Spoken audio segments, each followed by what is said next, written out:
hear you.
How you doing, Commissioner Maston? Hi, how are you? I'm doing well, thank you.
Good evening, everyone.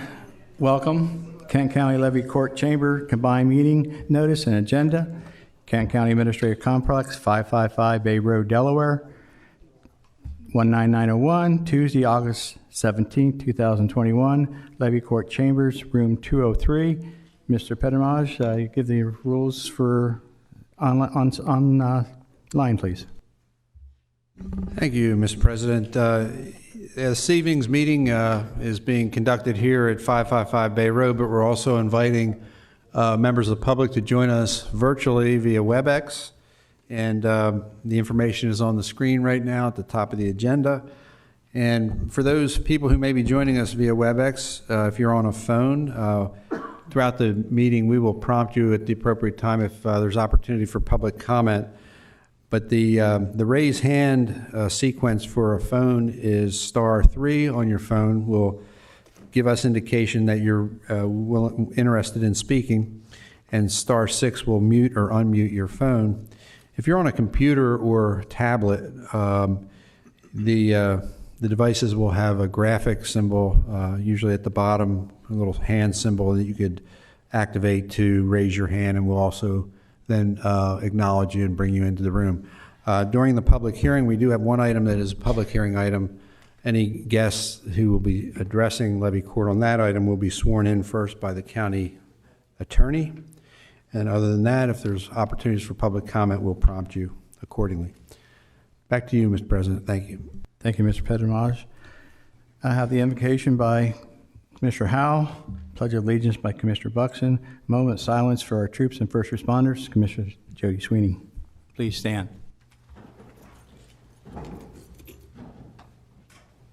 Heavenly Father, once again we come before you and we just request that you help us in all of our deliberations so that they're pleasing to you.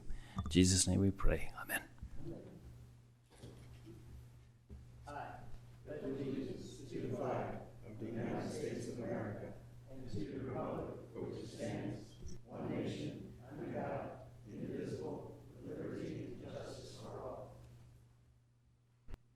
Please remain standing for a moment of silence to honor military, law enforcement, firefighters, paramedics, and other first responders who have lost their lives in the line of duty, protecting and fighting for our freedoms. We also honor all first responders and medical staff who have succumbed to COVID-19 virus complications contracted through close interaction with infected patients, losing their lives caring for others. Please remember these individuals and their families in your thoughts and prayers as they deal with the loss of their loved ones. Deputy Sheriff Ryan Proxmire from the Kalamazoo County Sheriff's Office in Michigan, Reserve Officer Robert Cloninger from the Mount Gilead Police Department in North Carolina, Firefighter Lieutenant Larry Adams from the Yazoo County Volunteer Fire Department in Mississippi, Firefighter EMT Colin McFadden from the Burlington Volunteer Fire Company in Connecticut, Firefighter Derek Poole from the Catawba and West Iredell Fire Departments in North Carolina, and EMT Dylan Rodiek from the Jollyville Fire Department in Texas. Please keep these firefighters and law enforcement in your thoughts and prayers as well as their families.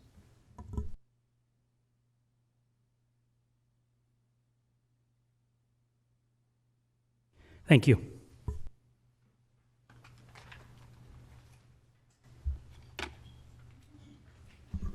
Roll call and determination of quorum. Ms. Tanaka? Mr. Buxton, Present. Mr. Hall, Present. Mr. Howell, Here. Mrs. Maston, Present. Mr. Sweeney, Here. Mr. Pepper, absent,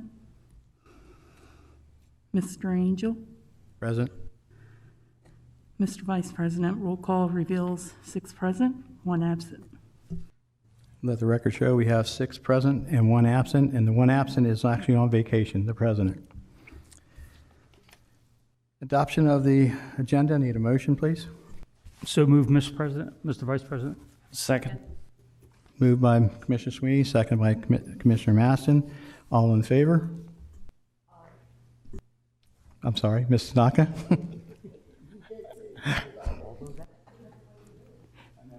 Mr. Buxton? Aye. Oh,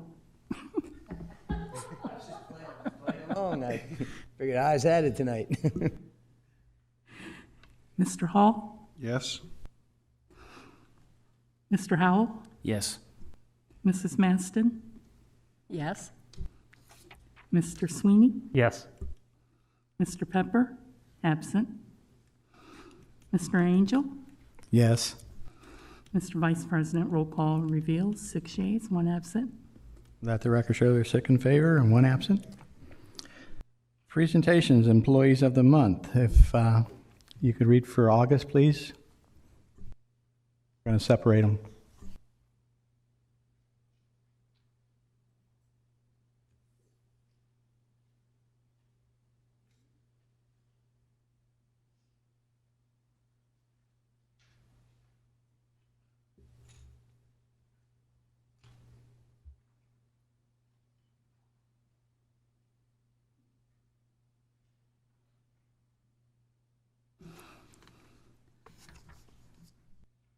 Kent County Department heads have selected James M. Girardi from the Department of Public Works as the August 2021 Employee of the Month.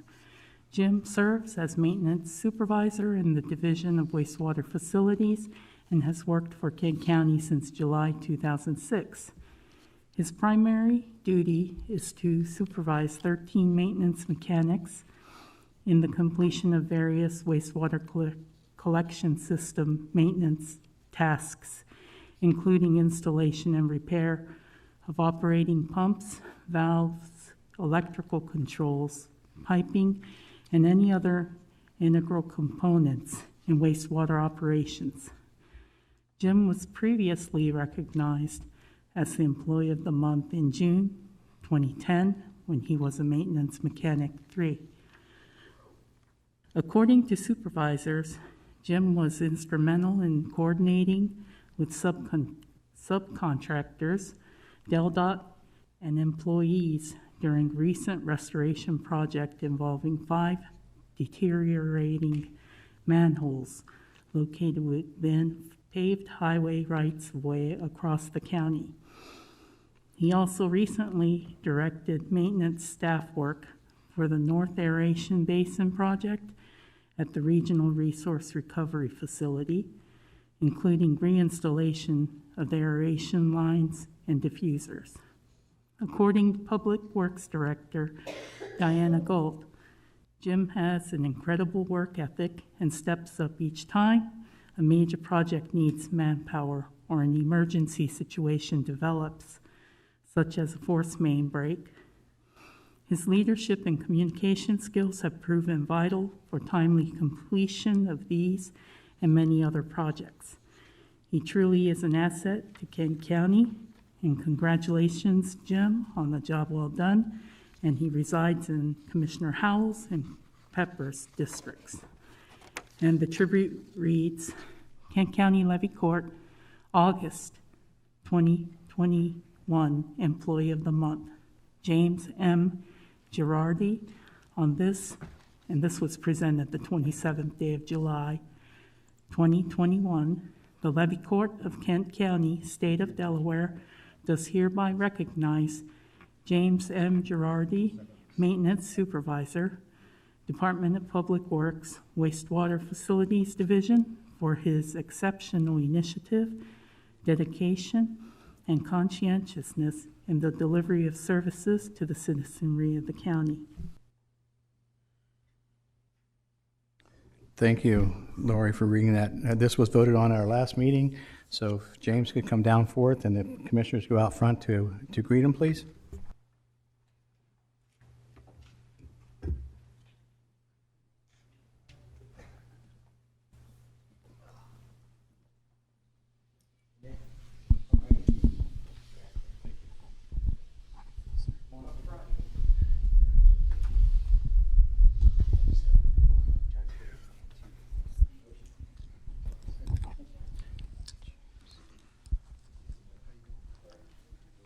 James, thank you. Thank you. We'll bring you back in a second. We're going to follow a little second for you. Well, James, thank you for being one of our great employees too. So you make us look good. That's what we always say, because we just love when we look good. And because of our employees, you'll have to excuse me. I'm in a little pain tonight, so I'm trying to get through this. Anyway, but Mr. Pettermosh, I need you to do this. I got to get off this foot. I walked too far on it. I have a broken foot, ladies and gentlemen, so no. No. Don't go down. Go ahead. Don't go down. Yeah, everybody? Yeah. All right. I'm not sure what's going on other than to say I know that we're going to hand the mic off, and then we're going to get a nice little photo op because of all the things that you've done well to earn this award. So on behalf of the county, especially myself, I want to say thank you. Well deserved, and it's certainly appreciative. To answer your question, what goes next, we're going to pass the mic on, and a few others are going to certainly weigh in, and that'll be nice. Here we go. Congratulations on a job well done, and please keep up the great work. Jim, congratulations. For those of you who don't know, Senator Carper was at our plant on Friday. And knowing that he always wants to visit the plant, it's because of people like you that keep up the maintenance and make that our jewel. So congratulations. Very much appreciate it. Double congrats for you, being Employee of the Month, and also for being in the 6th District. And tickle pink to have you. Congratulations, that's a critical job for the entire county, and keep up the good work. Hey, Diana, you want to come on down and say a few? Well, Diana's coming down. Diana, your director. Jim, just echo what the commissioners have said. Congratulations, being a model employee. People get recognized for going above and beyond. That's what you've done here. And what Lori read into the record just kind of documents the reasons why you're being recognized. So I just want to say congratulations. Keep up the wonderful work. Thank you. Jim, I just really want to say thank you for all the things you do for Kent County and helping keep everything running. The work that you did on those last 2 projects was exceptional, and I know there's a team behind you, and I thank them as well, but I really thank you for helping keep us straight and making it happen.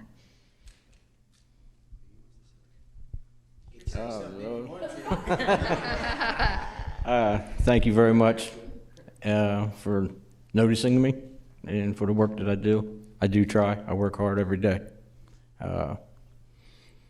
I fail a lot, but we get through it. And I've got 12 of the best mechanics out there, I think.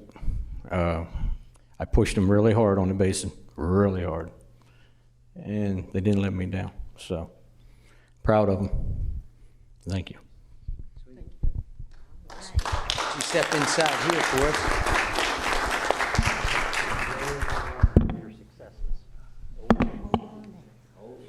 You gotta hold this, don't you, my friend? Oh, you'll be all right. No worries.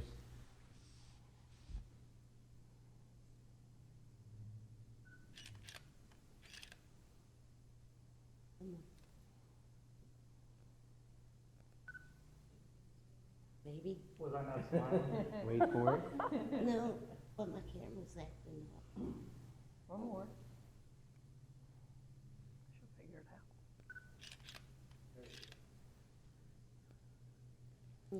We got time, make it right. Is it good? It's, We got time. Just got pictures that she. And listen, if you're trying to make it look good, it's probably gonna be difficult, at least for me. that's better. There you Thank go. Thank you very much. That's all right. That's all right. Thank you. Again, appreciate it.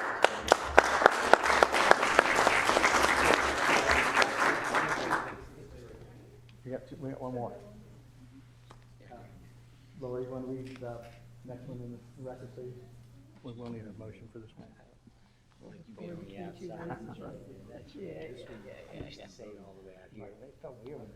Kent County Department heads have selected Patricia Arona from the Recorder of Deeds Office as the September 2021 Employee of the Month. Pat serves as the Deed Clerk 3 and has worked for Kent County since September 1995.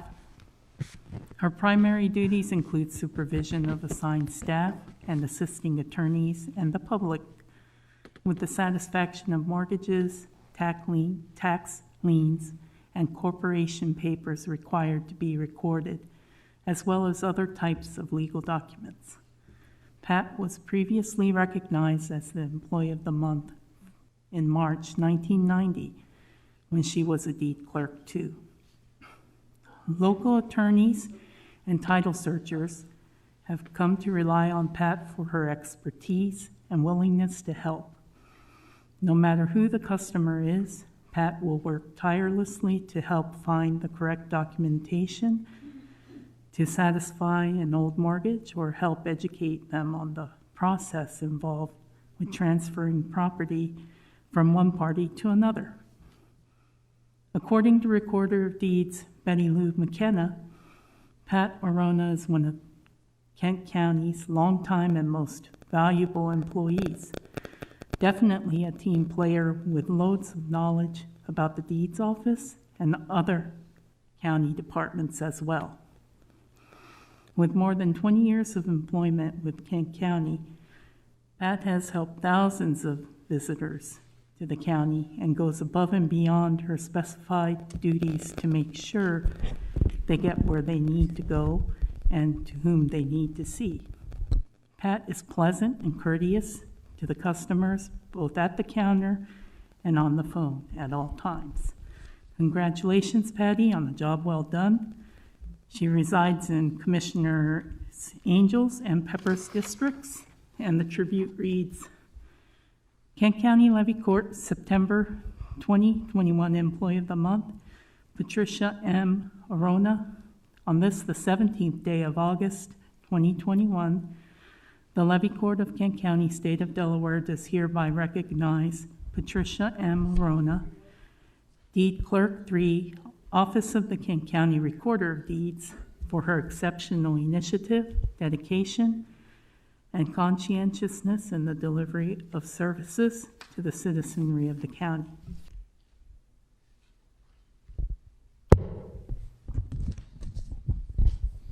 Okay, Patricia, or as I know you as Pat, can you come down, please? And Miss Bailey, you want to come forward too?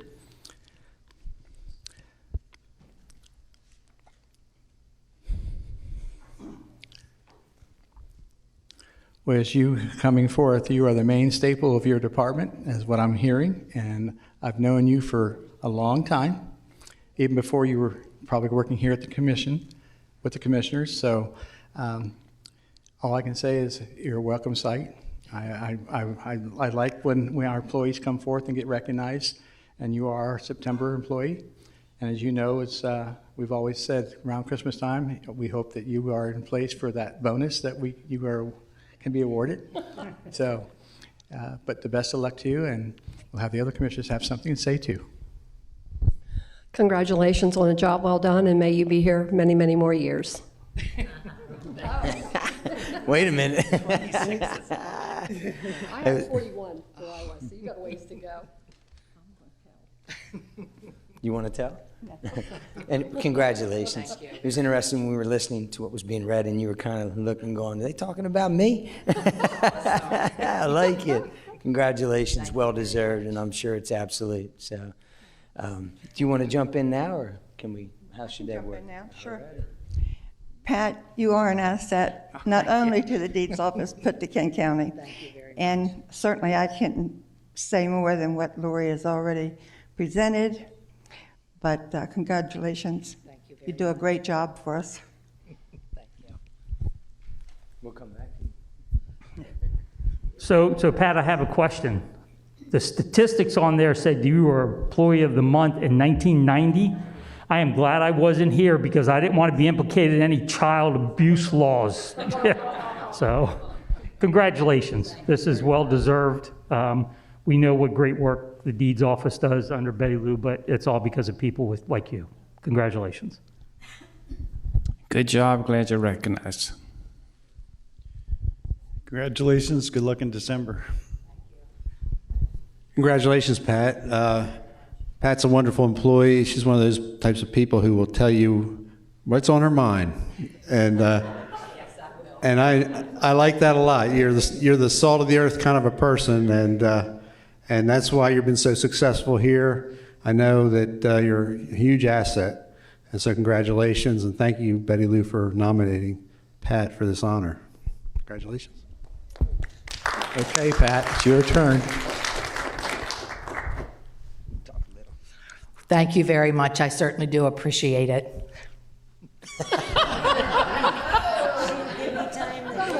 Love it. Well, head on down to the middle. Anybody want to take the place and speak for her? All right, we'll head on down to the middle. Betty Lou, you can join her, of course. Slide on down there. You know, or at least away from me. No disrespect, but I want you guys in the middle. We'll hide. We'll hide.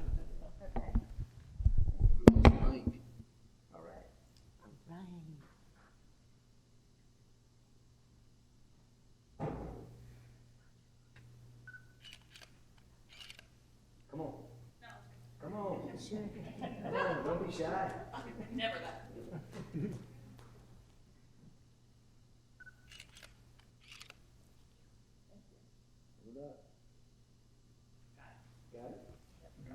That's the least amount of words I've ever heard you say. Thank you. Thank you. Thank you very much. That's true. Very true. That's awesome stuff. Mark? Yep. Hang in there, brother. I've been here long enough not to remember how to do the whole procession, so you got to stick it out. Shouldn't have pivoted.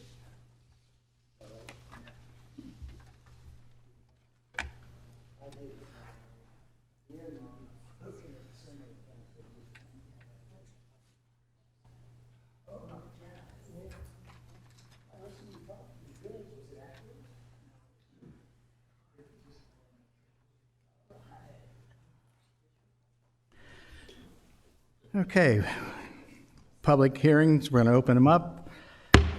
For Resolution 3894, Ms. Durham, if you'll come down, please.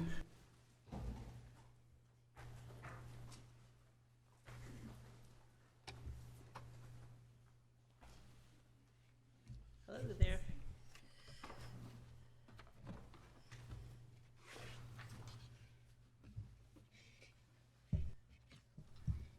So we're doing our annual distribution of the Senior Center Transportation budget from DTC.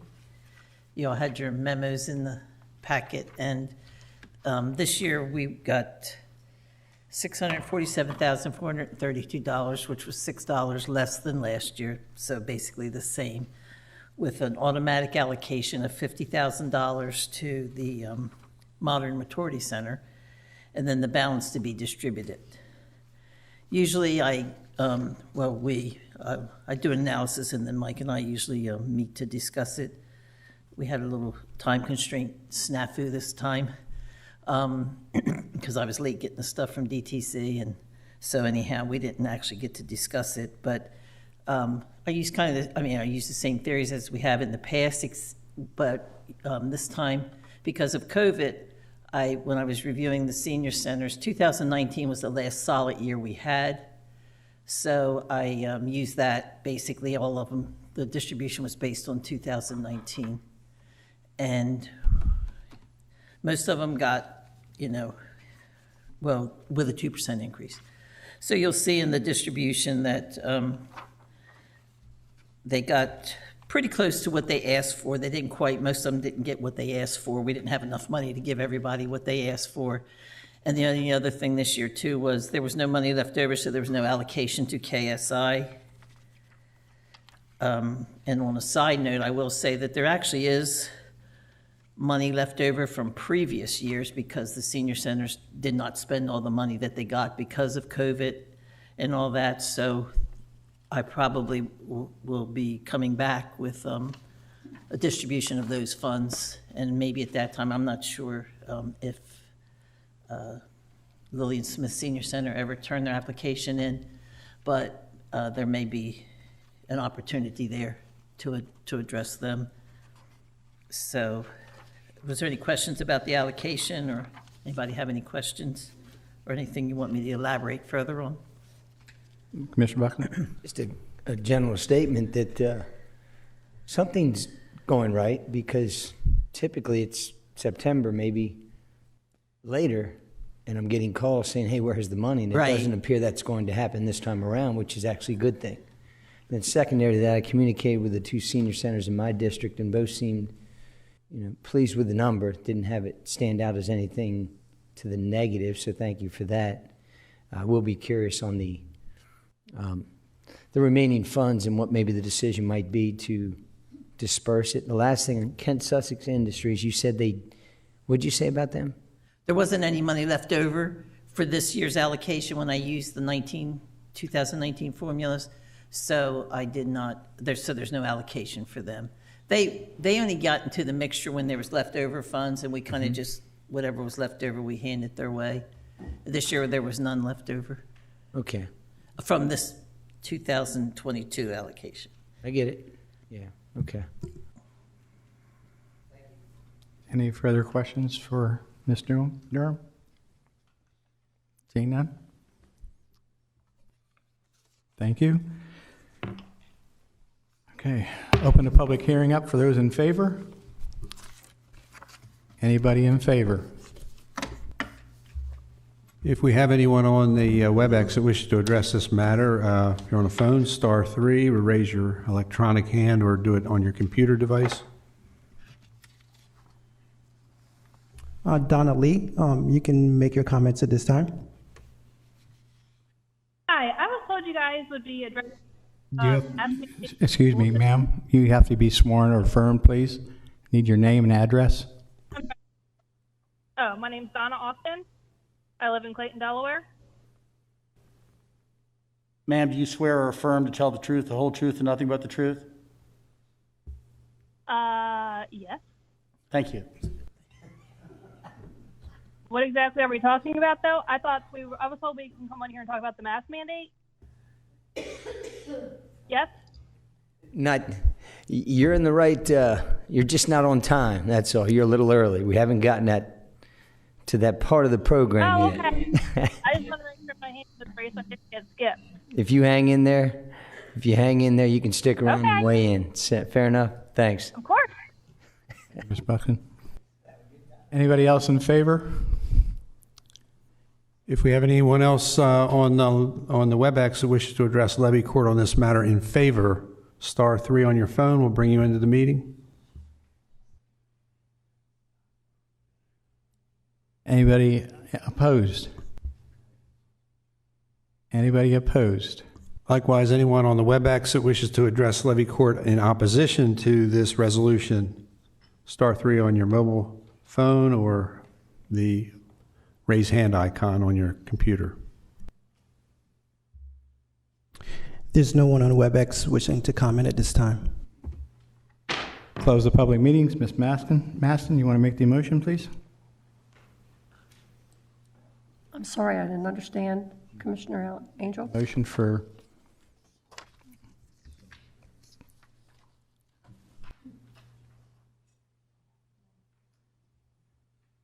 Okay, I make a motion that we accept FY22 Delaware Transit Corporation reimbursable transportation budget. Second. Ms. Masson made the motion. Mr. Buxton makes the second. Any further discussion? Call for the vote. Ms. Tanaka? Mr. Buxton? I vote in favor of Resolution 3894 and no public opposition. It's a good program. Thanks. Mr. Hall? Yes. Mr. Howell? Yes. Mrs. Maston? Yes. Mr. Sweeney? Yes, for the reasons stated by Mr. Buxton. Mr. Pepper? Absent. Mr. Angel? Yes, reason stated by Mr. Buxton and Mr. Durham. Mr. Vice President, roll call reveals 6 yeas, 1 absent. Let the record show 6 in favor and 1 absent. Hearings, and we'll go into committee meetings. The first one under recess, or under me, is Delaware Institute for Arts. At this time, Miss Nancy Hirsch and Miss Ashley Davis. Good evening. Thank you for having us. Would you rather sit at the table, ma'am? I like to stand. That's fine. Okay. That's fine. Yeah. So first I wanted to say thank you. Again, my name is Nancy Hirsch. I am the Executive Director of the Delaware Institute for the Arts and Education. And here with me this evening is Ashley S.K. Davis, the Artistic Director. And we also have Ms. Shauna Gillis, who is a DIAE board member and resident of Kent County. And she is also Deputy Director of Children's and Family First, Head Start Early Learning Center in Kent and Sussex County. So I just wanted to introduce you a little bit to who we are and what we do. We have been a nonprofit in the state of Delaware for the past, next year will be our 40th anniversary, and we bring arts integrated programming, the visual and the performing arts experiences, residencies, performances to Head Start Early Learning Centers and K through 12 public, private, and charter schools. So we have a little slide presentation for you to tell you a little bit more, and then we'll be open for questions. So thank you very much, and turn it over to Ashley. Good evening, and thank you so much for having us here today. As Nancy said, my name is Ashley S.K. Davis, and I'm the Artistic Director for Delaware Institute for the Arts and Education. The mission for DIAE is pretty simple. We really want to inspire the artist within each student through visual and the performing arts in the classroom and beyond. Our goal is to make sure that we are engaging our young people with cross-disciplinary arts programming, connecting professional artists with students and teachers, and offering programs that encourage discovery and learning beyond the classroom and understanding of their own place in society. We achieved this mission with 3 different programs. Our kind of keystone program is our K-12 in-school residency program. We work with students and educators statewide to bring our programs and the artists into classrooms. We also have our Delaware Wolf Trap program, which is for our youngest learners, serving children ages 6 months through age 5 when they're ready to go and just about to go into kindergarten. And then also professional development for educators in arts integration techniques at all levels from preschool through grade 12. Our in-school residency program, which I mentioned briefly, is focusing on K-12 education. Our model is based off of the Lincoln Center model for aesthetic education. We discover a final art experience, a focused art experience, which may be a trip to the museum, like the Bigs. It may be a performance by a well-known organization or performer that's coming into the state, or someone that's coming to an assembly school style at the school. The teacher and a teaching artist are paired together to have a unique experience that is supported by all of our visual and performing arts standards here in the state. Here we have a quick video about our Delaware Wolf Trap program.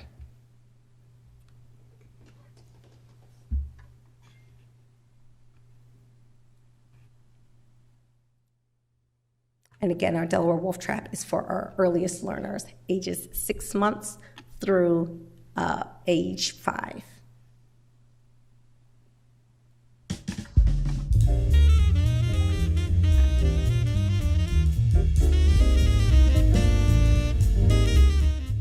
Our Delaware Wolf Trap program is our program for our earliest learners. It's for children ages 6 weeks through 5 years old.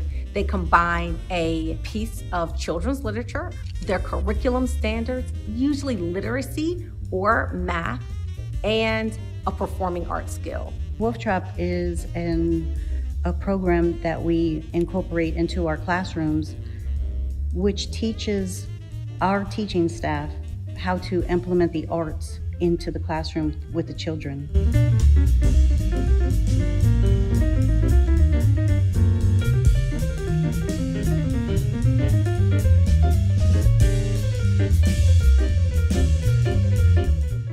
The ones who have had it in their classrooms, I see that they are engaging the children more.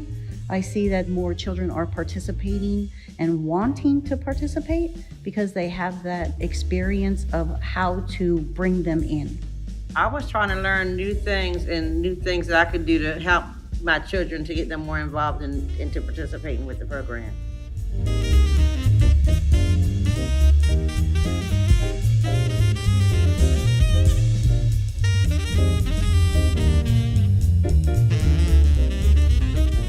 It actually taught me a new way of doing, not just doing the basics, but taught me a new way of presenting those things, not just with the literacy, but even with the math.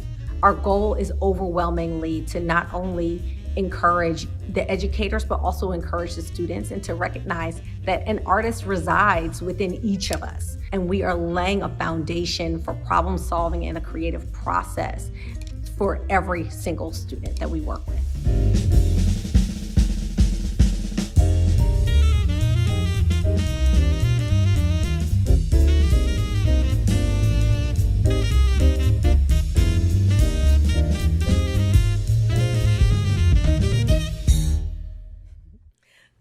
So just to reiterate, I love that song. Just to reiterate the work that our Wolf Trap program does, again, we are providing professional development for educators, for our youngest educators, to learn different arts integration techniques that they can use in the classroom. So the teachers work with a teaching artist over the series of 16 sessions, and they get in-class professional development. We are the only organization that provides this service in the state, and we are one of the few organizations that offers any in-school option for professional development for that age group. As we've talked to different site administrators, they really value that opportunity. It means that they do not have to find substitutes for their educators for them to go off, and they can still learn amazing new techniques that are helpful to the students as they continue. Today, we are coming with two specific requests as we prepare for the 2021 and 2022 school year. First, we have received an amazing opportunity in conjunction with the Delaware Division of the Arts, where we will be able to bring our K-12 in-school residency to 6 elementary schools throughout the state. We are hoping to partner with 2 new elementary schools, preferably a classroom teacher that has 2nd, 3rd, 4th, or 5th grades. That provides general education. So not their specials, but really the teacher that these students are in there with every day, teaching them, reading, writing, and arithmetic, if you will. With this, they will be able to get a full DIAE residency, including time with a teaching artist and a final performance for the students at no cost to the school whatsoever. So we're supporting this. Delaware Division of Arts is very gracious that they're supporting this. And we just need your all's help in helping us find 2 schools and 2 educators who you think might be a great fit for that opportunity. And I just want to say, we don't expect you to throw a name out. You can get our email from Mrs. Tanaka, but we received an education resource grant, and we're really excited about this. And the criteria is that it is a school that, whether historically they couldn't afford it financially or geographically, that they've never had an arts residency in their school. So we're really excited about that, and we hope you can think about who you know in elementary schools in your district. Yeah. We can interview them talking about it. Thank you. In addition to that, we're hoping that you all can provide some financial support to our Delaware Wolf Trap program. The true cost of the program is $2,500 per residency, which would be a hardship for most schools, especially at this time. Fortunately, we've historically received grant funding from different state and private foundations, and we're able to subsidize the cost of that, but we'd love to expand, and we recognize that so many of our private foundations have really been focusing their efforts on health and human services needs over the course of this past year. With that in mind, we don't want to neglect our children, and we don't want to neglect the great work that educators are doing, and we want to find ways that we continue to support that. As such, we're asking for $10,000 to support 4 classrooms in Kent County to receive this amazing programming and amazing professional development. We recognize that we won't get an answer on that right now, but we did want to make sure that we specifically reached out to you all and let you all know what work we're doing and how you can be a great help to us. And again, if you know of any little ones that are either in Head Start centers or in several of the public school districts offer an ECAP program here in Kent County, and we'd love to be able to partner with them as well.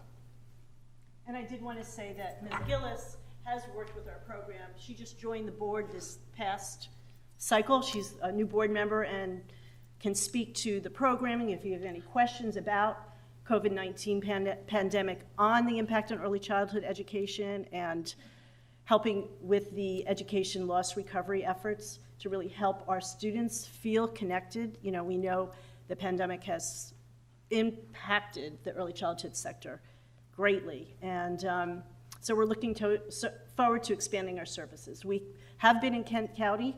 We've been a Wolf Trap affiliate for the past 25 years, and Kent County has been part of that, and we're just looking to expand.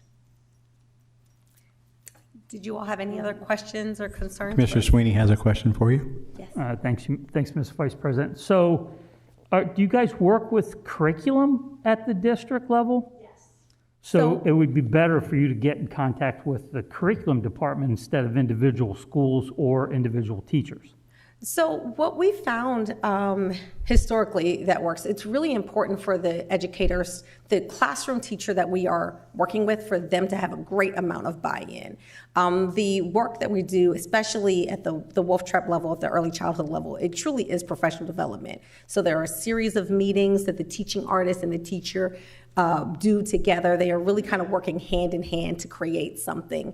We have worked, I know many of the Head Start centers here in the state, as well as the ECAP programs, focus on Teaching Standards Gold or TS Gold.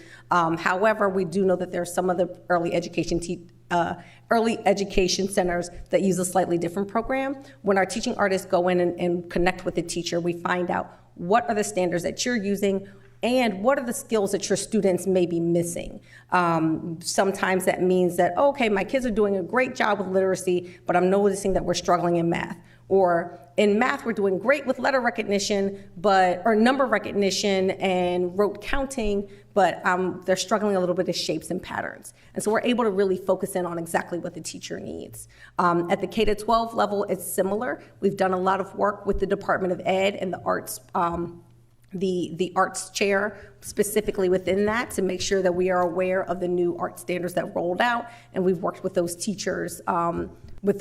We actually just did a training with the visual and performing art teachers in the state in conjunction with the Department of Ed at the end of July. So I see in the bio that you guys have worked with North Dover Elementary. That's the only school in Capital School District that has early education, right? My understanding from looking at the websites that I also saw that Smyrna School District has an ECAP. North Smyrna Elementary has early education. Yes, and I believe also Lake Forest does. We have not had an opportunity to work with any of the district schools in Kent County yet, and so we're certainly looking to expand there.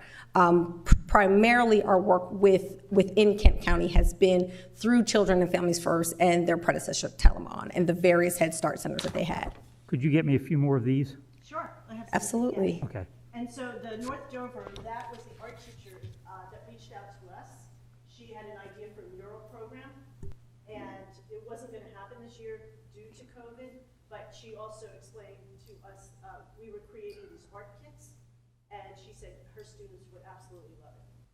And so that began in partnership.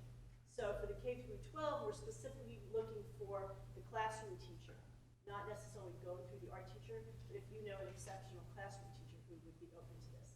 As Ashley said, we have done it both ways, where we know a great administrator and he or she can say, so-and-so in my school is this fabulous fourth grade teacher. They really love connecting arts and science and things like that.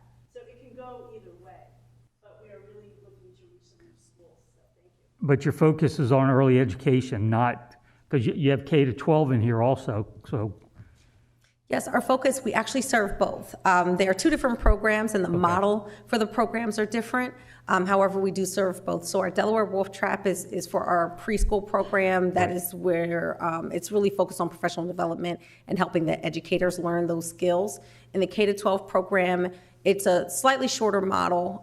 We meet with the students 3 times each, but they get an opportunity to see a professional artist and the work of a professional artist. So those usually culminate with in the before times, a field trip maybe to a museum or to a concert hall, or also we already have some in the works for this upcoming school year where some schools are now having assemblies again. And so we are certainly available to do those as well. So my other job is the supervisor of technology for the Smyrna School District. So I can share these with the director of curriculum as well as the principal at North Smyrna Elementary.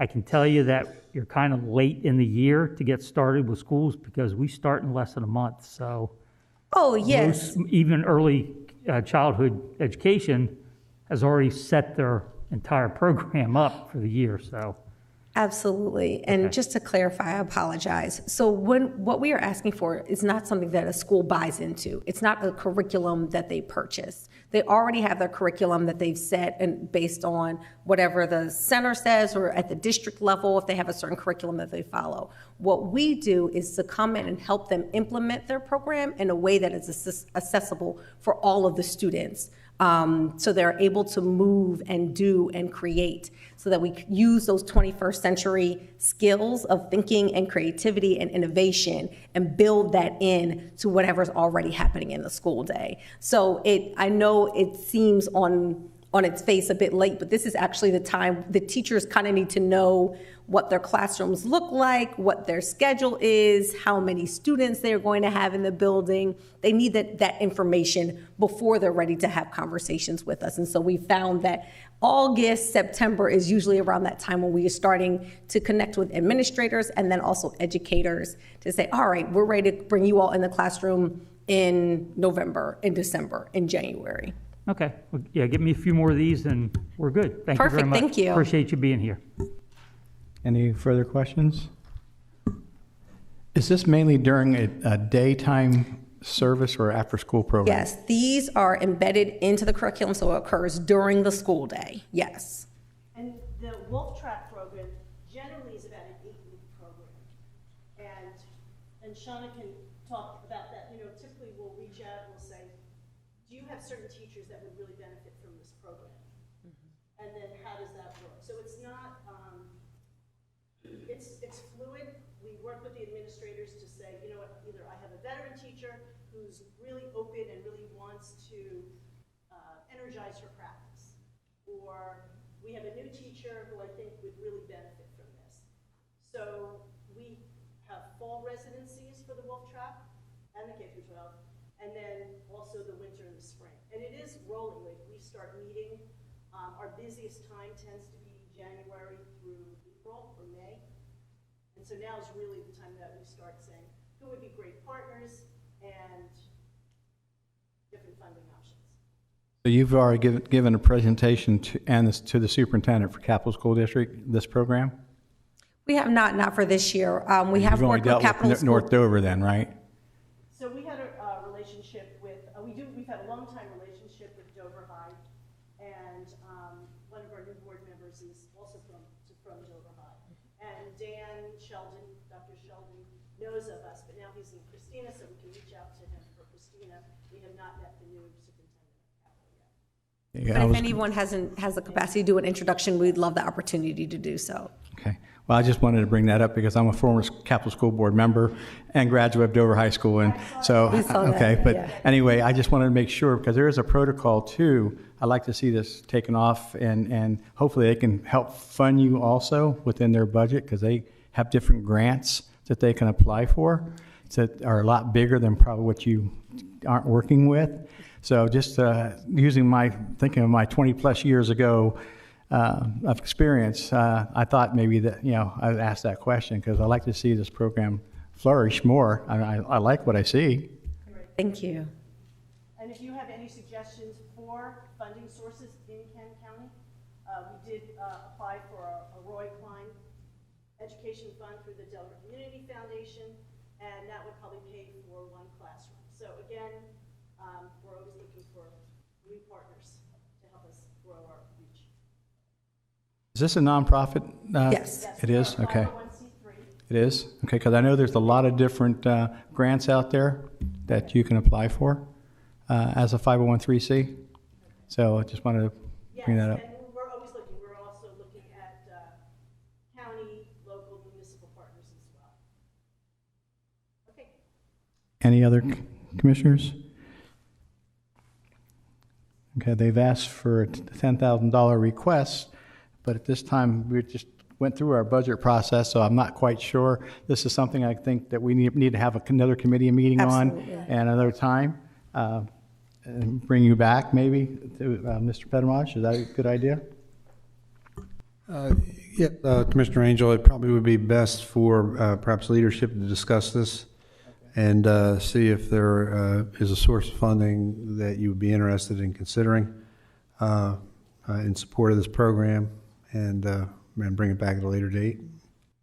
Okay. We'll put this on the leadership schedule. Okay. Thank you. Time, and again, happy to provide you with an organizational budgets, program budgets, something like that, and do more information. All right. All right, thank you very much for your time. Thank you. Thank you. Thank you. Okay. Now for the humdinger of all, the face mask. Discussion procedure, proposed pandemic resurgence procedures. Mr. Coelho. In case this is long, I'll have a seat. Thank you, Vice President Angel. So in your packets for tonight's meeting was a cover memorandum and some proposed procedures for a pandemic resurgence. As Commissioners Alan, can you aware- get a little closer to the microphone, or? Sure. How's that? As commissioners are aware, there is certainly an increase of COVID infection rates, especially due, it seems, to the Delta variant. And so it seemed prudent to staff to discuss with the commissioners some procedures, processes that might be employed if things continue to worsen in our community. And what we have proposed is a 4-phase process that includes the Levy Court. In fact, the way it's been drafted is the commissioners themselves would have to determine when each phase would be implemented.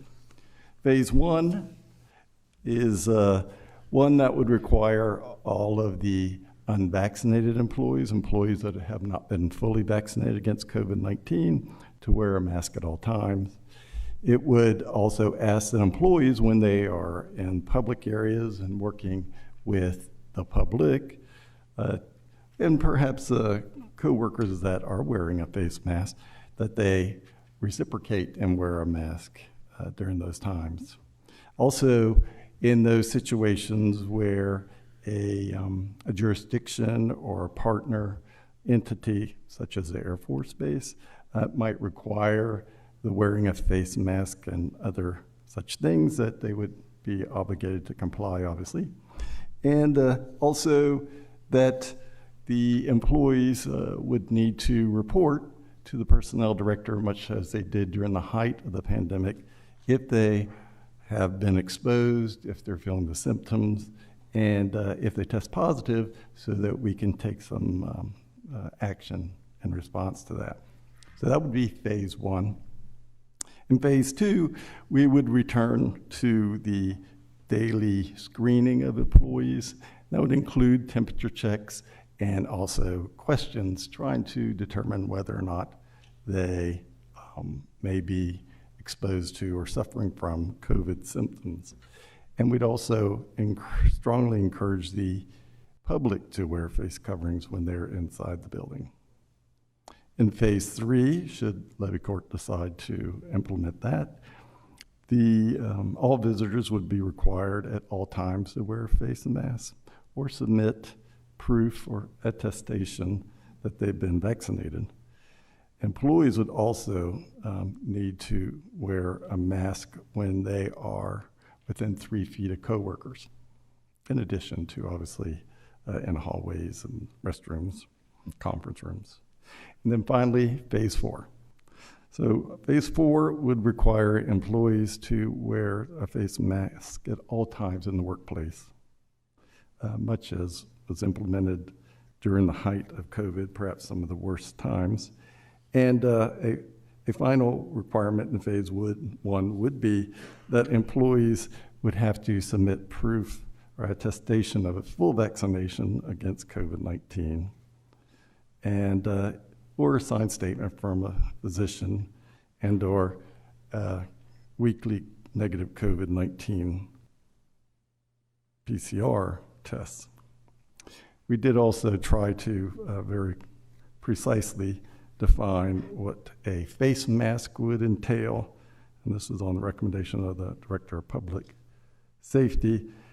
So we define them as a tightly fitted woven cloth, or those paper medical masks that I think most folks are familiar with, designed for that purpose with the ear loops, and specifically suggesting that neck gaiters and those plastic face shields that you sometimes see people wear would not be approved. So finally, obviously this was drafted quite quickly after a discussion at a leadership meeting last week.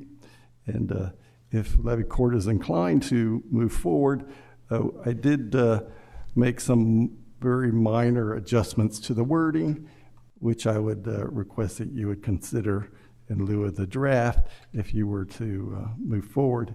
Basically, I added some language about attestation. Basically, they don't have to give personnel office a copy of their vaccination card. They could just sign a piece of paper saying that they have been fully vaccinated. And it's similar to the form that I understand the federal government will be using for their vaccination mandate. And rather than lay off as a consequence of failing to comply and phase 4, it would be more accurately stated as a furlough. Layoff often indicates that that's a nearly permanent separation. You pay out vacation, that kind of stuff. That's not what we would do in this case. We would wait until they either got vaccinated, got the verification, or the pandemic went away. That would probably be the best outcome. So I do have some minor wording changes if the commissioners were inclined to move forward with that, which better describes how we would handle that. Back to you, Mr. Vice President. Thank you, Mr. Quayla. Ms. Masson. Mr. Quayla, could you explain how do you move, or what constitutes the move from phase 1 to 2 to 3 to 4? Sorry, could you repeat that? Obviously, we start out at phase 1. What constitutes a move to go to like phase 2, to phase 3, or phase 4? So I was going to leave that up to the Director of Public Safety and the County Administrator to provide that kind of advice to the commissioners when the time came to submit a request. I expect that similar to tonight, a formal memo would be part of your packet explaining the reason for the need to move to the next phase, if the commissioners want to be in a position of making that decision.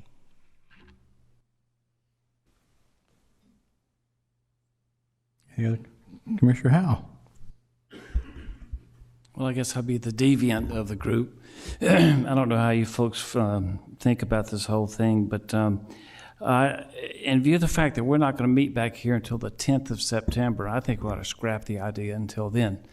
The reason for that is because, first of all, the basic conditions you're talking about, the mask wearing, the hand washing, the distancing, all that stuff's already in play.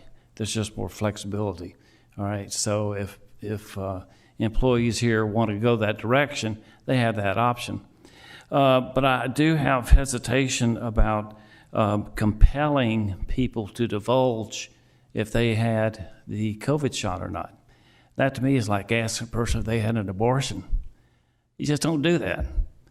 And that's basically what you're requiring on here eventually if things keep going, the way they could go.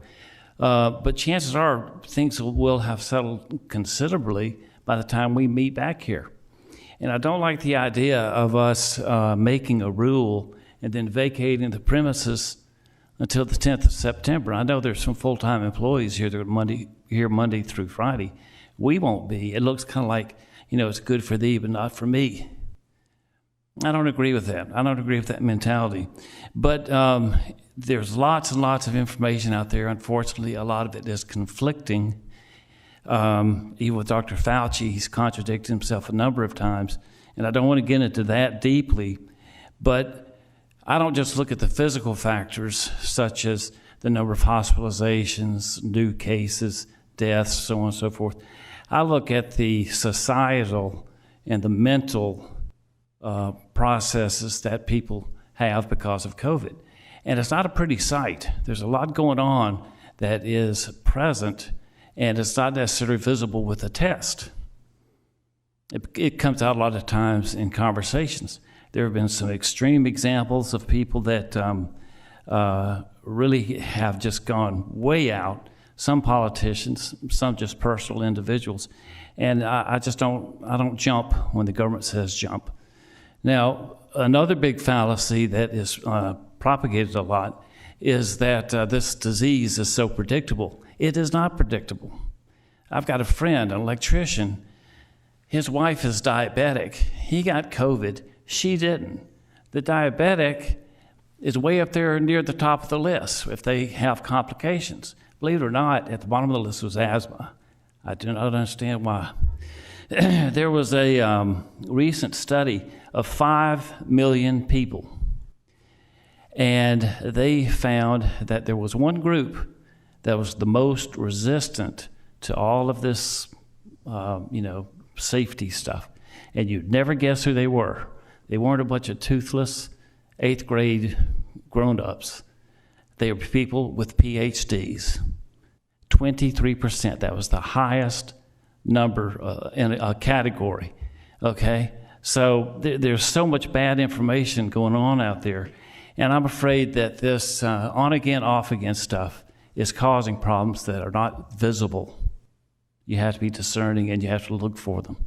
So I would recommend that we just push this aside to the 10th of September because things might have changed dramatically by then. Commissioner Buckman? I'll reserve my comments for the end. I believe there's going to be some folks that will be speaking on this. And so the question I might have, it's not traditional protocol. Basically what we're getting ready to do is have a discussion, and then we're going to wait till the end and then allow for folks to speak on this. Is it acceptable to allow them to speak on this now if they are here for public comments? Because I would be in favor of that. I had the pleasure of speaking to quite a few employees, a significant amount of employees, over the last couple of days. I would welcome that opportunity to speak with them again on other topics, not just this one. It was rewarding. I can assure you it was not consistent, meaning there were differing of opinions, although there was a significant, if you were taking a poll, there was clearly one side. I will say that. Not relevant for now. What am I asking for? I've done a lot of homework. I've done a lot of interesting look and everything else. Not relevant. I'd like to hear from anybody that wants to have public comment, and then I'd like to weigh in. That's where I am. Before I do that, Mr. Petimage, I know we've done that in the past, opened it up during a committee meeting, but have we done it after the commissioners have had their say first, before we opened it up to the public, before we got to the final? Commissioner Angel, I think it's your prerogative as a group how you wish to proceed. The normal path, obviously, we know that, and that is you conclude your discussion, and then right before you close the committee meeting, you open it up for public comment. But if you are looking to suspend that general practice and allow for public comment at any time, I suppose, Counselor, that could be done? It would be, if you're inclined to move forward, that you simply authorize the county administrator to exercise his, masking requirements and testing requirements as he sees fit in consultation with leadership and the Director of Public Safety, rather than having to come to Levy Court for each phase. I understand what you just said, sir, but the one thing I got to ask again, I asked Chief Faulkner, was move phase 3 for the public wearing masks to phase 1. for the protection of our employees, anybody coming in this building. I think if you're going to fully protect your employees, you both wear a mask. The employees, if you're going to fully protect the employees, the public's walking in, it's less likely they'll infect anybody. Correct. Because once they take the mask off or go back to their desk, if the virus is still in the air, they still can catch something if the other person is not using their mask. That's correct. That's what I want to make sure I try to prevent. That's why I'm asking that question. So take phase 3, all the public visitors coming into the building, we add it to phase 1. Yeah. Right now, as the numbers are up, the administrator then can, as soon as the numbers go down, we can. I believe the numbers, sir, the numbers would support that, and I believe that's why the governor has taken the posture that he has. That's what I wanted to hear. Posture, thank you. Which includes testing every week for those that are not vaccinated, and certainly the ones that are vaccinated don't have to, but they still have the mask, even for, mandate that's out there now. I mean, to me, that's doing the right thing. It's we're not just protecting, we're protecting our public too. So if we're both wearing masks, we're protecting, the maximum that we can under the current, products that we have to do that. Commissioner Angel, how would we address the public that comes into the library or into the gym? Well, or outside in a practice out in the fields? County Administrator Pettermash. Thank you, Mr. Angel. We had, up until June, we did have a mask requirement, and people that were at the library wore masks. We didn't have the programming that we've engaged in since June. We were limited to pretty much pickleball, and those pickleballers wore masks when they played pickleball. I realize that will be a significant impact on programming inside the building, because they've also ventured into basketball and some other more active sports inside. Obviously, the outside activities, soccer, lacrosse, outside would not, at least at this point, be affected by a mask requirement, but it may curtail indoor activities, active sports and things. Okay. Thank you all. Oh, excuse me, Commissioner Maston. Yeah. Commissioner Angel, then under phase 2, bullet 2 would have to be removed.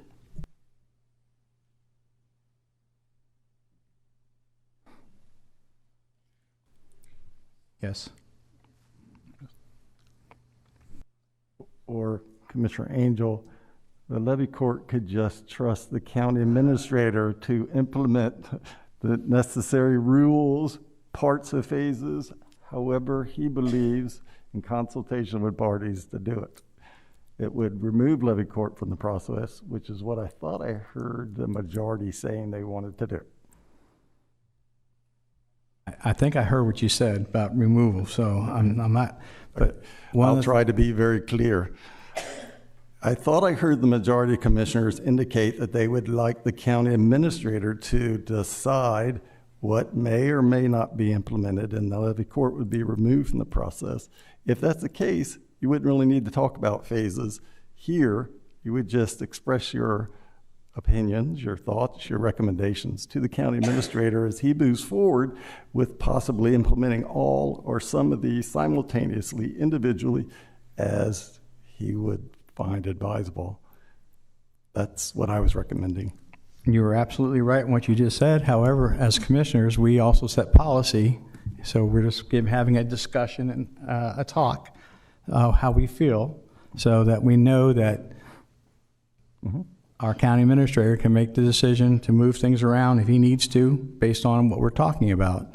So I just wanted to make sure that the point I've been trying to get out there, and Commissioner Sweeney just gave me all the facts from all these grandioso hospitals. I was correct in what I was saying based on my belief, so that's all I wanted to say. Okay. Thank you. Okay. On to the next one. Show of hands in support of that decision. Oh, I'm sorry, you're right. Show of hands. Show of hands to put it in the bit. Well, Mr. Pettit, the motion can't be made in a committee meeting. Well, the vote will be done and we need to get it to the business meeting. That's why show of hands to get it to the business meeting. So I'm asking for a show of hands to get it to the business meeting. Okay, 1, 2, 3, 4, 5. Right, 1, 2, 3, 4. So we have a. Thank you. I was sorry, but the president was texting me about couldn't zoom in. So it threw my mind off. So excuse me. All right. So it's going to the business meeting. Thank you. Thank you, commissioners. Thank you. Yeah, don't go anywhere. Okay, the next item is contract renewal, recorder deeds.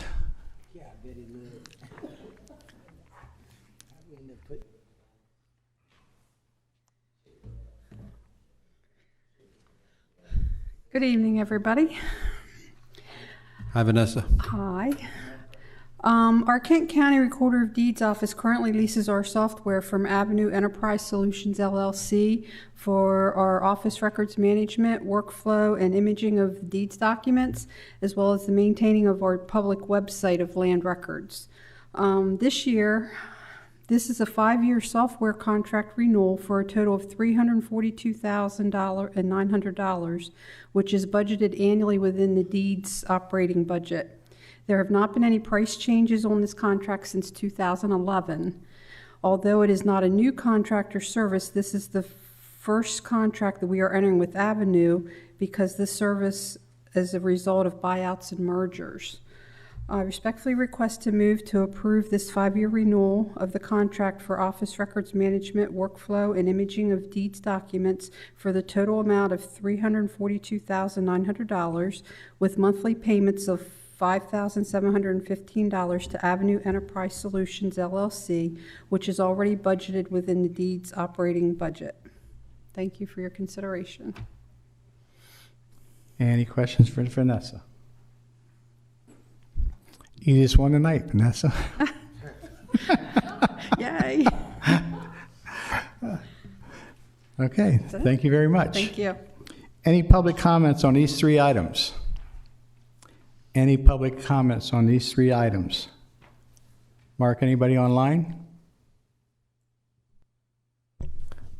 If there's any callers who joined the WebEx via the telephone, you can press *3 to raise your hand, *6 to unmute if you would like to comment on any of the previous items discussed.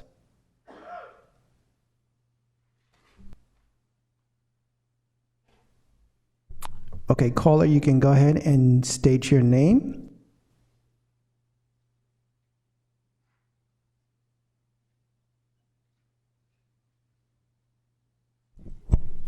If you press *6 on your phone. Hey, Mark. Do you hear me, Mark? Yes, I can hear you. Hello? Commissioner Pepper, yes. Hey, how are you? I'm doing good, Mr. President. I heard most of the discussion.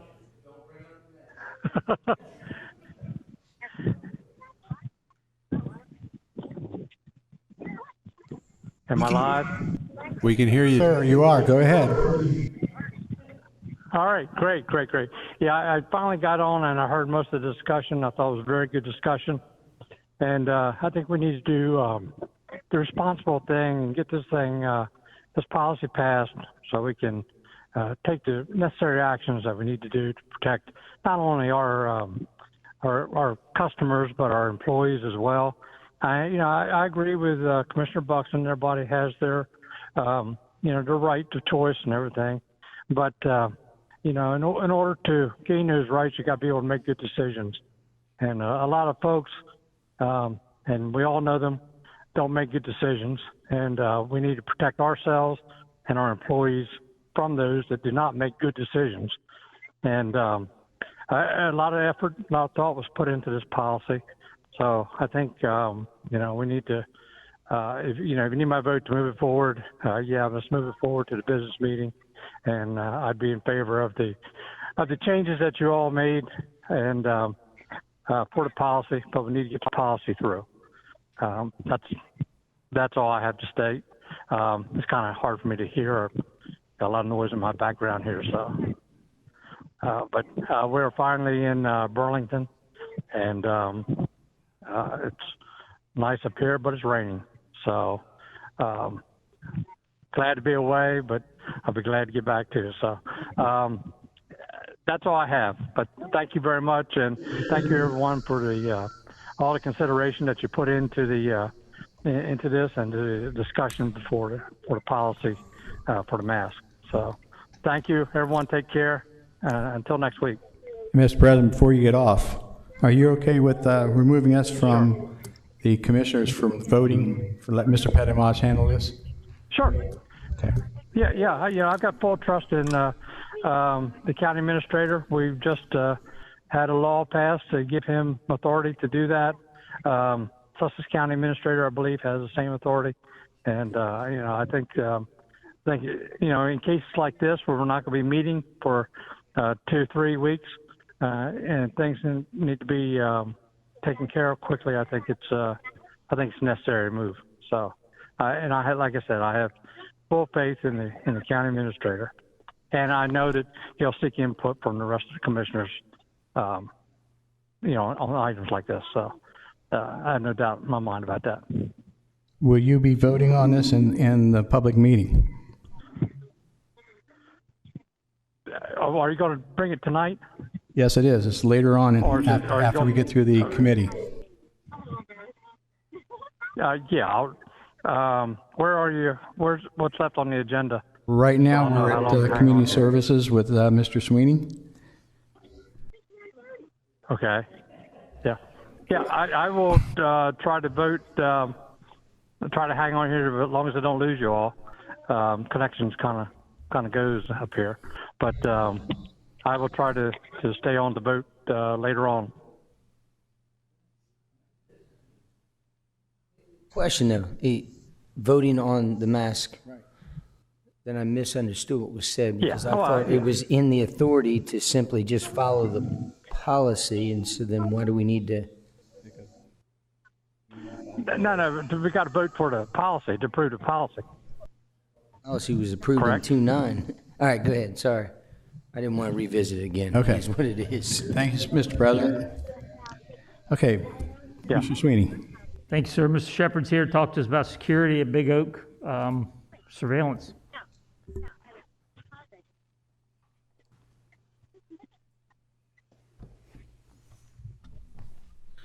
Hopefully this is quicker than the other one.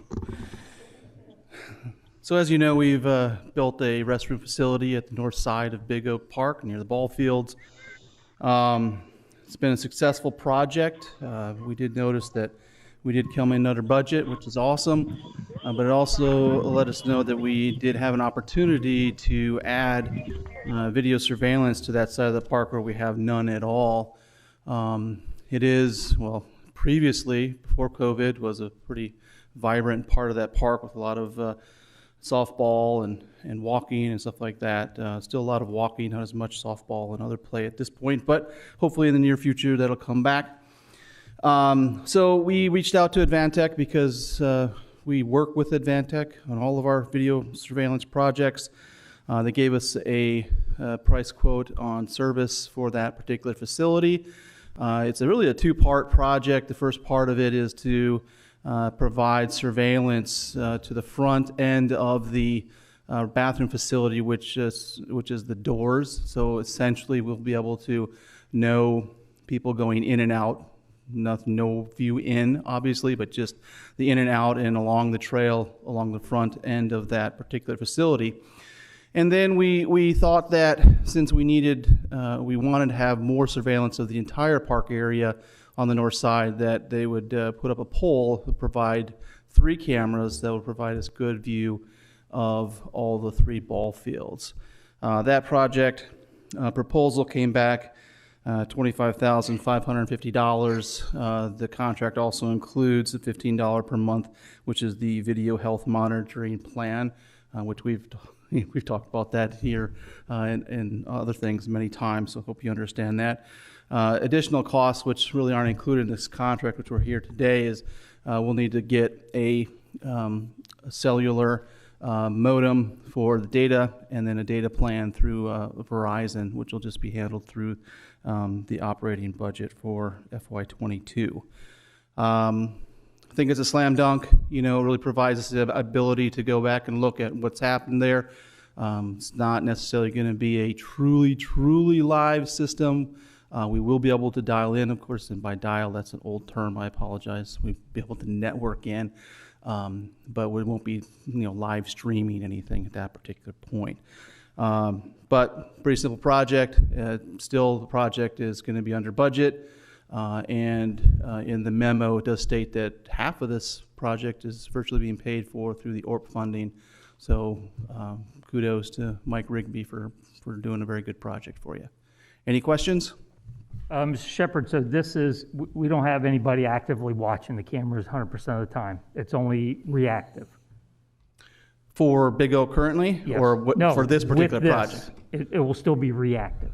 It'll still be reactive, yes. Still be reactive. We'll have the ability through the modem to be able to connect to it and see what's happening live.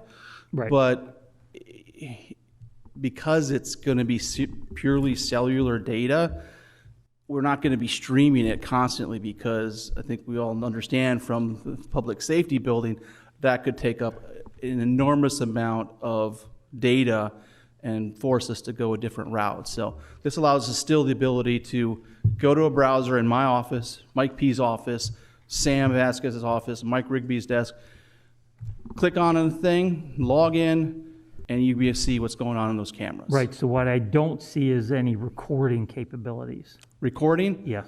So it comes with a DVR. It does or come with a NVR, DVR. excuse All me, right, not I didn't a DVR. see the DVR suggested in the proposal.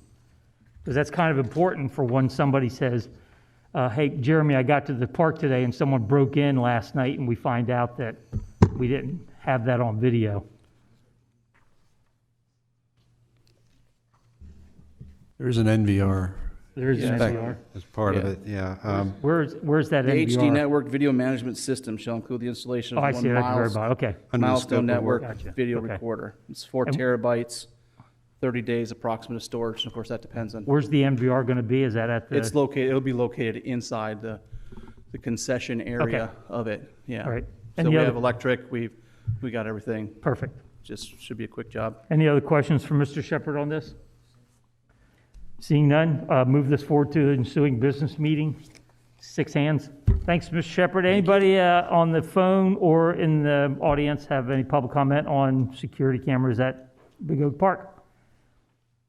Seeing none, back to you, Mr. Vice President. Thank you, sir. Ms. Maston. Okay, the first item on the finance agenda is the 2021 Kent County Property Reassessment Project, and I believe Mrs. Durham is here.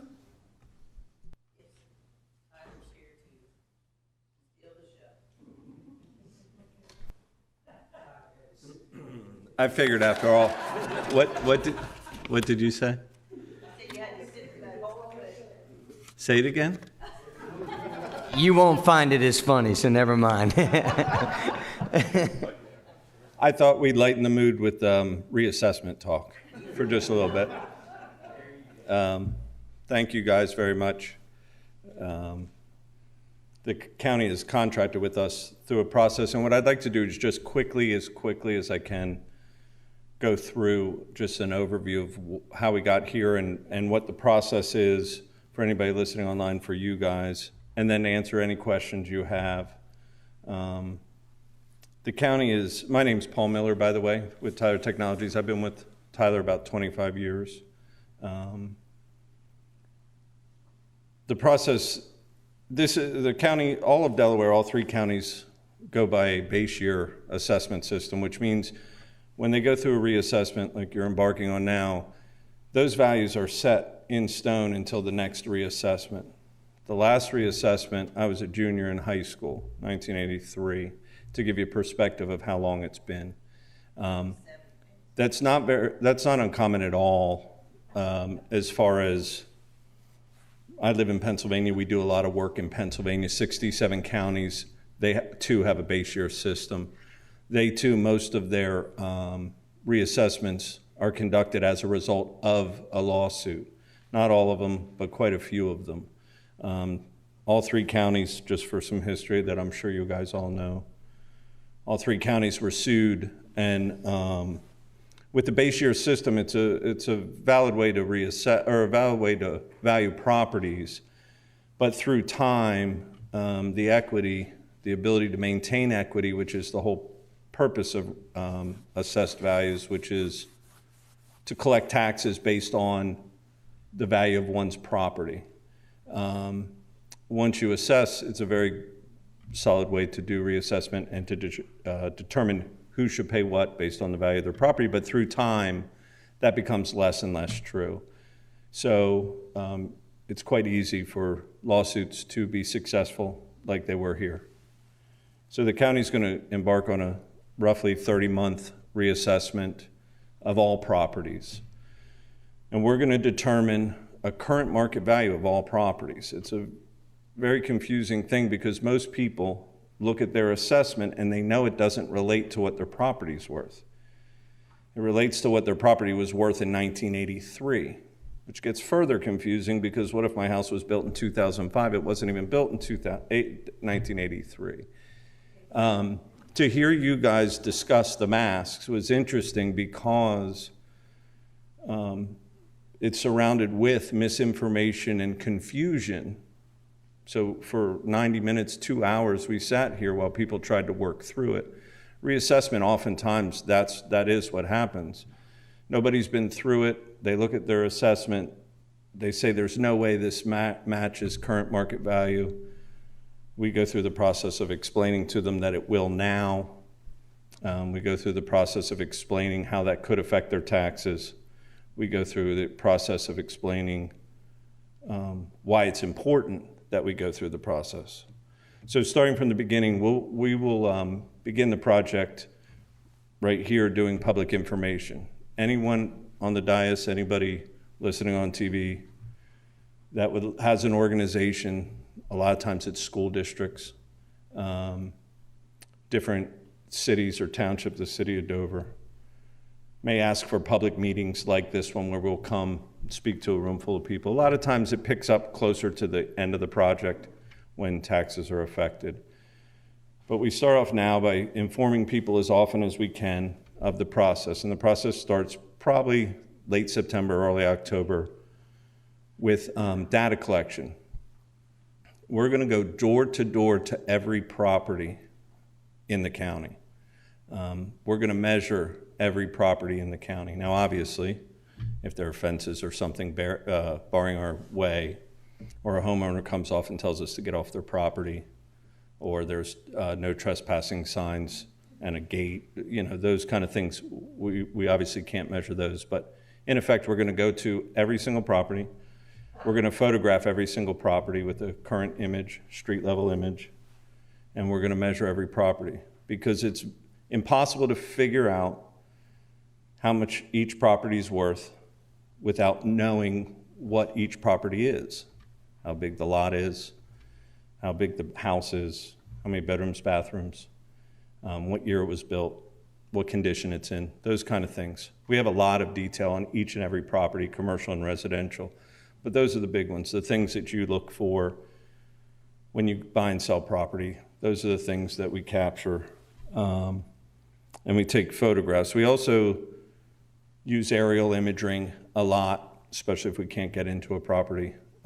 We can use aerial imaging to get the best estimate we can. After data collection is done door to door, and if we make contact with people, we don't ask to go into their house. We're very sensitive to COVID. We'll adapt based on what you guys are doing, like you discussed tonight, through time as to what our policy will be in the field. But our data collectors are trained how to knock on a door and take a couple steps back and create that distance. If masks are mandated, we'll use masks. if our data collectors want to use masks, even if they're not mandated, they'll use masks. But there's dynamics associated with showing up at someone's house with a mask, you know? So there's, all those things have to be worked through, but you're our client, so we're gonna do what you guys decide, and we'll work with your county staff to do that. So once the data is collected, we mail out a data mailer to every property. Every property owner will get a data mailer, which includes a street level photo that we took, a sketch of the property, and some basic characteristics, nothing value related, just what year it was built, how many bedrooms, bathrooms. Because there are a lot of errors. We're gonna make a lot of errors. We're human beings and we're collecting door to door. A lot of people aren't home when you go to the property. So you're estimating based on what we know from going door to door and our training. So I may estimate your house is 4 bedrooms, 2.5 baths, and it ends up being 4 bedrooms, 2 baths. The data mailer is the first process in which most taxpayers get engaged with our company. And we're saying if there's any issues with this information that we have on your property, please let us know. Please let us know right away so that we can correct it. And that may include another field visit to correct it, but a lot of times it's just, I don't have 2 fireplaces, I only have 1 or something like that. The whole goal all along is to get the most accurate value. You're not going to pay us any more if we set high values versus low values. We want the most accurate value because in the end, what the value is will determine what portion of the real estate tax a person pays, a taxpayer pays. And if you own a $500,000 house and I own a $250,000 house, you should pay twice as much as I do in real estate tax. That's how the law is set up, kind of like a W-2. The problem is with the W-2, somebody tracks how much money you earn, and then you get this W-2, and there it is right there. That's how much money I earned. With a house, it's not quite like that. What's a house worth? Lately, we've all been shocked by how much they sell for on our block. Can you believe they got that? Those kind of things. So we're tracking those sales. We're collecting that data. We're looking at the properties that have sold in the next phase, the valuation phase, and we're dissecting those data elements and those sale prices to determine what do we think the rest of the houses would sell for. I keep saying houses, but it goes for commercial properties too. But out of the residential file, we may get about 10% that sell in our sales sample, the time frame. So out of 10 houses, we may have 1 sale, and we have to apply that math to the other 9. So what we're doing is we're predicting based on what a buyer and a seller did for a particular house. We're dissecting it and then applying that math and saying, well, if they would pay this for this, they should pay this for these. Then we mail those notices out to taxpayers and say, here you go. Now, to give you a time frame, we wrap this up in February of 2024. That's when we'll be all done this process. So before that, probably 3 months, maybe 4 months prior to that, we'll mail notices to taxpayers and say, this is what we think your property's worth. Hopefully during that period of time between now and then, we've done a good job, as good as we can, educating people. We're out there beating the drum and telling them this is what's going on. We'll set up a public website, similar to the people with the art education, where they have videotapes. We put videos on there. Why is a reassessment important? What is frequently asked questions? Here's a picture and the name of all of our data collectors so that people get a higher comfort level when people are knocking on their doors. We're trying to be as transparent as possible to try and remove any misinformation, any confusion, and as much fear as we can. People are very fearful. What if my taxes go up 5 times? What if they go up 10 times? And it can happen. But if we get all the values correct, if we get all the values in the county correct, which is impossible, by the way, but if in theory, if we did, and your taxes went up 2 or 3 times, somebody else's taxes are going to go down because that money's already being collected. The real estate tax money is being collected. It's just who's paying what. And if we get the assessments correct through this process, then anybody that sees an increase, there is somebody that was already paying that erroneously, in error. They were getting somebody else's W-2 and paying tax on it every year. They had no way of knowing. So that's what the process is done. So what we do is we don't focus on taxes at all. We mail out notice and we say, would you be able to sell your house for this amount? And people come with the fear and they come with the, well, no, you're crazy. We couldn't do that. And we say, great, call us. We'll set an appointment one-on-one with a Tyler employee. And we're going to talk to you about why do you think this isn't correct? Do you have sales in your neighborhood that indicate that our value is too high? Do you have photos that show that, on the outside it looks fine, but look, there's water damage, or you didn't take into consideration the extraordinary traffic outside my house? Different things that do occur that there's really no way for us to capture because we're not there 24 hours a day like you are. No one knows your house like you do. But we do the best we can, and then we make those adjustments during the informal process based on the information we get one-on-one, and then we wrap all that up. The county approves the values by February of 2024.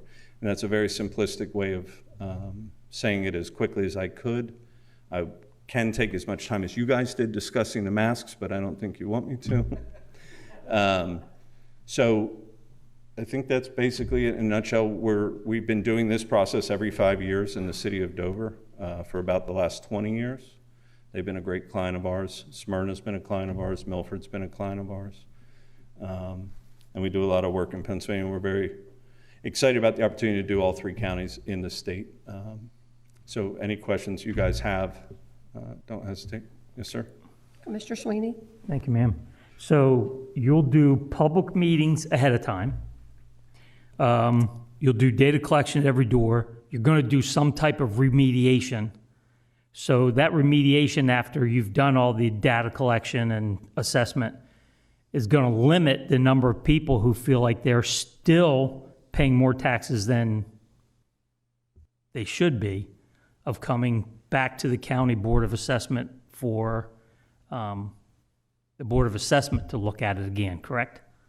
I'm not sure what you mean by remediation. So we go out and we collect data, and then we right, place but when you send it to them and say, here's what we think it is. Yep. Do you think that's correct? And they come back and say, no, there's water damage here.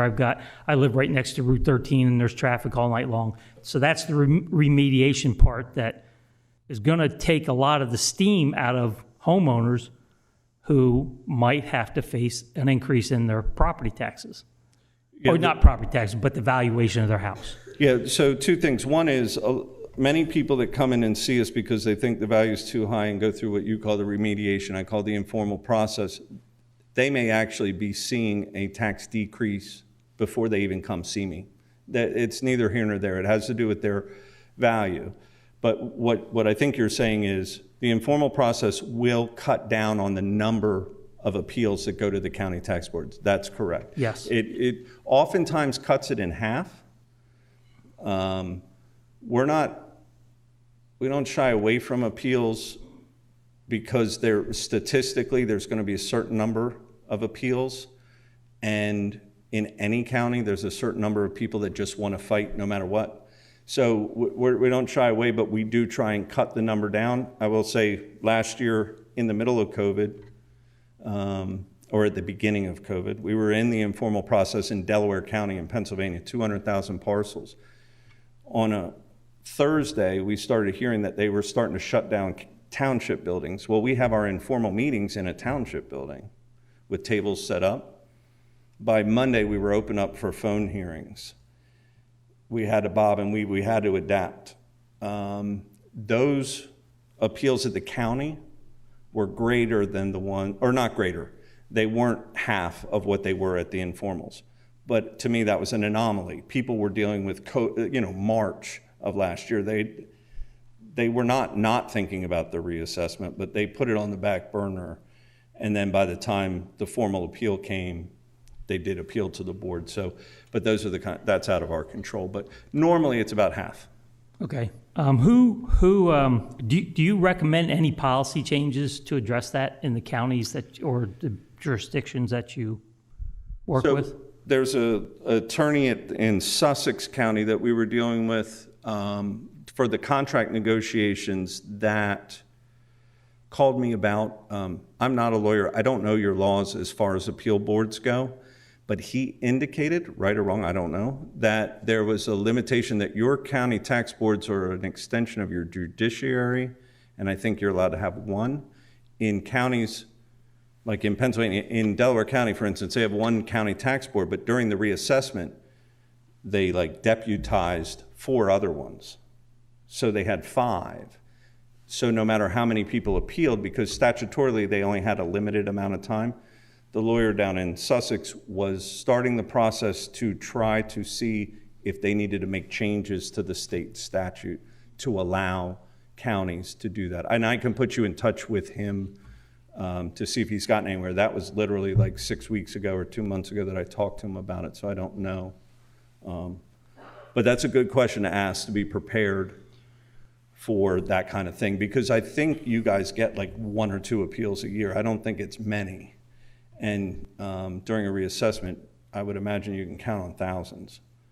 Right. So my biggest fear is, any homeowners that expect a recovery. If I've been paying $1,000 a year for the last 10 years and it should have been $850, I think our ordinances already cover that they can't go back and recover their 10 years of overpayment. Yeah, they have the right to appeal. The theory is, and correct me if you know something different, the theory is that every taxpayer has the right every year to appeal their assessment. And if they were overassessed for the last 10 years, they had the right to appeal it. And if they chose not to or lost the appeal, they had the ability to affect change all along. So therefore, there's no going back. All we can do, and for people that are upset like that, that's a good kind of upset, because it is going down. It's finally getting the correction it needs. But that is the reality. That is accurate. Okay, who do we own when you're done in February of 24? Does the county own all of the data and all of the metadata? Yep, and we don't share it, we don't sell it, it's all yours. Tyler Technology only works with county and local governments, state governments, so we don't have any. You provide us the software infrastructure to access it?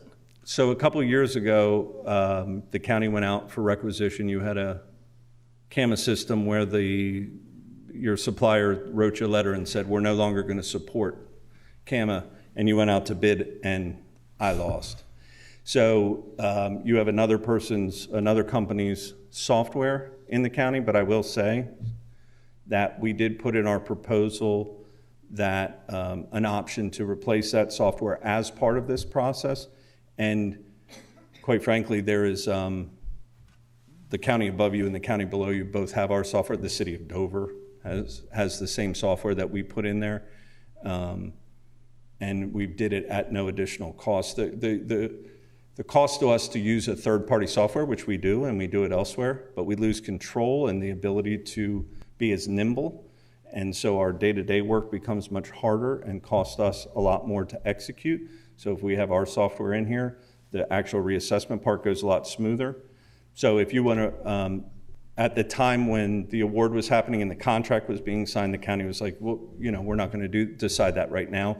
You would have to talk to your IT director and your assessment office, because they may have no interest in switching software, but it is an option.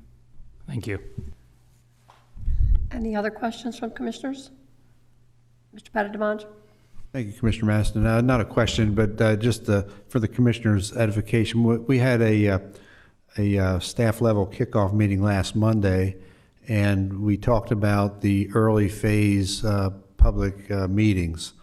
And we haven't planned them yet, but we wanted to get before Levy Court just to kind of tell you that this stuff was going to be starting. And we'll be looking at, I think we spoke in terms of about 4 different meetings, 4 different venues in the county, geographically dispersed, most likely at fire halls early on. And we'll have folks, Paul or some of his colleagues will be there to kind of give this overview of what's going to be happening, invite the public, anyone who wants to come can come. And just want to let you know that's going to be unfolding too, and certainly be probably good when the events in your area, that maybe if you can make it, you could be there as well. And Susan, did you have anything to add to that aspect? No. Okay. We'll be working on some dates and locations for that. But. Yeah, and it's a big part. The public information, we don't say no to meetings, because at the end of these jobs, people are looking for a reason to point and say, you didn't do your job. You don't know what my property, the data mailer, that's one of the reasons we send them a picture and a sketch and all that, to say, we do know. We know what's here, and we want your help getting it right. We try and engage, but at the end there will be people, and we need to be able to stand in front of them and say, we did everything we could to engage you, and this is what the process is, and this is what we're going to do going forward to help you, but these are the parameters. And you can tell from the discomfort of the conversation earlier, reassessment meetings are not pleasant a lot of times in the beginning, but by the time you leave the room, a lot of people are a lot more put at ease, because it's fear. A lot of what the discussion earlier today was fear. It's fear. And we try and offset that the best we can. We ask, so any group you have that you want to set up a meeting, we only encourage that it's, sometimes we went to one in Delaware County and there was one person there. There were 4 of us and 1 person. So try and have it a group of people, but other than that. You mentioned aerials. Do you do your own aerials, or do you depend on? No, sir, we have, so I sometimes get the 3 counties mixed up. There's 2 companies that I know during the bidding process that I, as a salesperson, got pricing for and gave our operations people the leeway. They won't fly until either fall. They wait till the leaves are off. So it'll either be fall or spring of next year that they fly. I don't think that our operations people have picked a vendor yet as to which it is. I think Mary mentioned pictometry, but yep, they're the big ones in the industry. They're the ones that have Newcastle flown already, and they're one of the 2. And we'll replace our aerials that are right now 2017. Yeah, you would have access and free reign on those aerials. Your GIS department, all of them. Excellent, thanks. Yep. We included it in part of our bid because it's funny. Like I said, I've been doing it 25 years, and those aerial photos really do help a lot. They help your staff. They help. A picture paints 1,000 words. Someone says, no, you have my pole building on the wrong lot. You don't have to drive out to their farm. You can pull it up and see and get through it in 5 minutes versus a 45-minute drive. Google Earth is my friend. Yeah, wait till you see these images. There's something. Commissioner Hall? Thanks, Commissioner Meston. So aside from the PR work that your company will be doing just for ourselves, there's an issue of, once the reassessment's complete, of having to adjust the rates. And then even I can't keep up with it, but there was discussion that the county can take a year of an increased rate to sort of recoup. I don't know if that's true or not, and if we will or not, but I think we should have all that ironed out, and somebody from the county standing shoulder to shoulder with the folks from Tyler to immediately be able to respond and say, okay, your properties will be reassessed. This is what the county will do in terms of adjusting rates. So as a reflection of that, but also to comply with law saying that we can't, rake in money out of this, which will be another fear, I think, is it'll be seen as a money grab. Yeah, that is a big fear of the public based on my years of speaking to them on this subject. A lot of times there's a term called revenue neutral. You guys will research the law. I specifically and purposefully stay away from taxes as much as I can. I acknowledge that someone's taxes may go up 5 times, but I also point out that the other people in the room are the ones